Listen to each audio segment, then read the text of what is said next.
बर्दगोरिया धाममा सभ्य र भव्य रूपमा यस वर्ष पनि माघी मेला 2082 आयोजना हुने कैलालीको बर्दगोरिया गाउँपालिका स्थित धार्मिक तथा सांस्कृतिक धरोहर बर्दगोरिया धाममा यस वर्ष पनि माघी मेला 2082 आयोजना हुने भएको छ।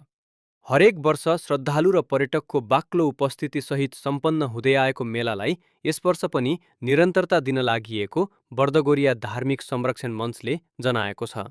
गाउँपालिका 2मा अवस्थित बर्दगोरिया धाममा आयोजना हुने मेलाको तयारी तीव्र पारिएको छ।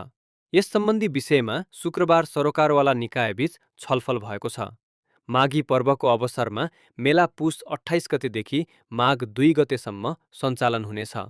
मेलाको दौरान स्थानीय तथा राष्ट्रिय कलाकारहरूको सांस्कृतिक प्रस्तुति प्रस्तुत गरिनेछ भने मुख्य आकर्षणका रूपमा भारतीय रामलीला प्रदर्शन गरिने आयोजकले जानकारी दिएका छन्।